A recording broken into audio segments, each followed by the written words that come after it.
kujitokeza, lakini kuna watu wako pia sheria wanaingia kwenye ofisi zetu, wanafunga ofisi zetu, na wamefunga ofisi zetu kutoka mwezi wa 6 pale tuko mjini, kutoka mwezi wa 6 ofisi ya babu ilifunga toka mwezi wa 6 kwa kigezo kwamba iko barabarani, na ukiangalia ofisi za skuli zote pale zote ziko barabarani.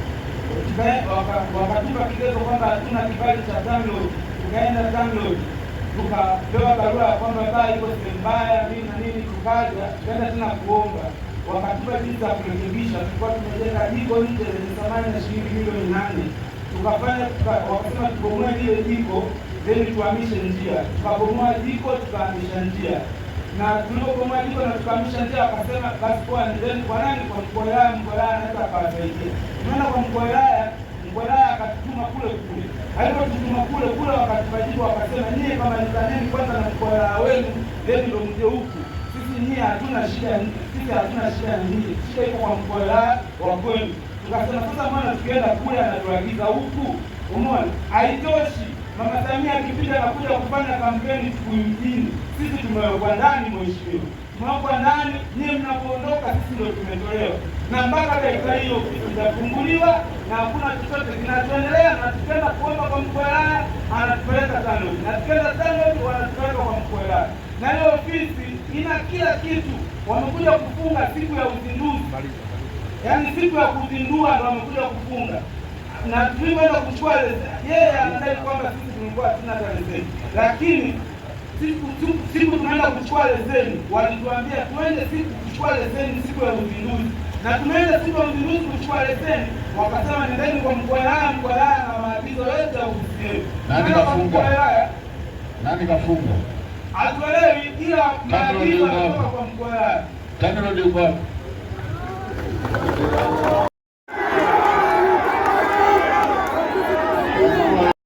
Hapa mtu wa leseni, muuliza kijana huyu alikuja kuchukua leseni, sisi tumeenda kuchukua leseni, wamesema huyu mkuu wa wilaya alitoa agizo kwamba sisi tusipewe leseni na tusipewe chochote, na akisema tulikuwa hatuna kibali chochote anatukosea sisi. Pale ile nyumba ni kweli tulikodi nyumba, lakini tulibomoa ukuta tukaanza upya, tumejenga jiko lenye thamani ya milioni 7, tumejenga kila kitu. Kuna picha ya awali ambapo pale palikuwa, na kuna picha ya awali ambapo sisi vijana wako tulirekebisha.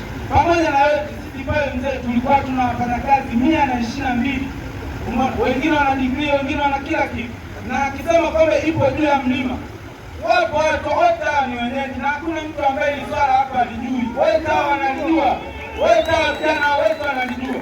Na hata siku ya uzinduzi kama unavyojua mambo ya vijana, wote walikuwa pale na walifika kwa kwenye marekebisho. Sisi tunarekebisha, wanatuangalia, na kibali tulipewa cha marekebisho na taarifa za kwamba pale tunataka tufanye kitu gani walikuwa wanajua. Umeona, na kijana wake aliyetupa kibali alihamishwa kazi Kikuyu, hayupo.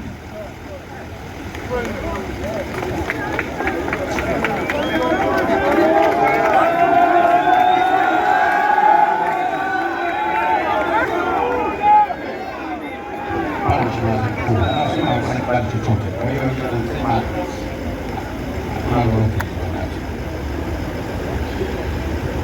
umeshaanza ujenzi pale, mmeanza ujenzi, mnajenga barabara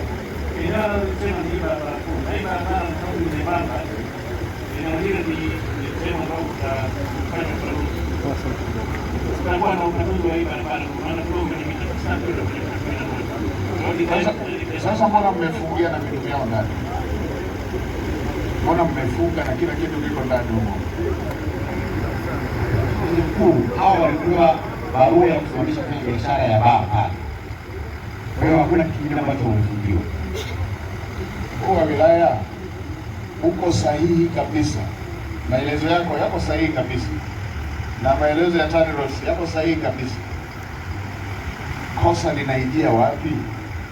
Na haya mambo nimekuwa nikiyasema kila siku, yanatokea mpaka hata kwenye majengo.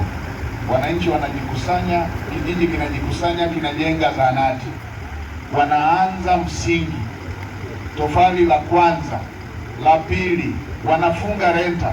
Siku ya kupakua unakuja Mwenge, ndio viongozi wanaenda na suti kwamba hili jengo halijazingatia halijazingatia vigezo. Walikuwa wapi?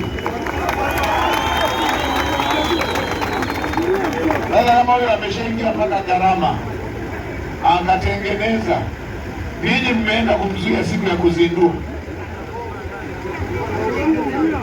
Mimi sipingani kuhusu, kwa sababu jamani, si hatuko eneo la tukio. Kwa hiyo sipingani kuhusu, tena sibadilisha hata mtu kusema sisi tunapinga mipaka ya sheria, nchi inaendeshwa kwa sheria hii.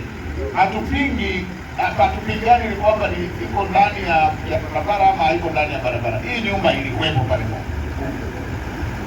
umeacha wakakodishiana, wakaendelea kufanya shughuli, wamemaliza kufanya shughuli, wakawaomba na leseni, mkawaambia wenyewe kwamba bomoa hapa, peleka mpaka hapa, wakabomoa, wamemaliza, siku wanazindua ndio mnawafunga.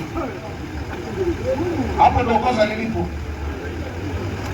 Sasa kwa sababu hizi biashara za mpito huwa zinafanyika huko barabarani huko, hizi biashara huwa zinafanyika, wafungulieni waendelee na biashara mpaka siku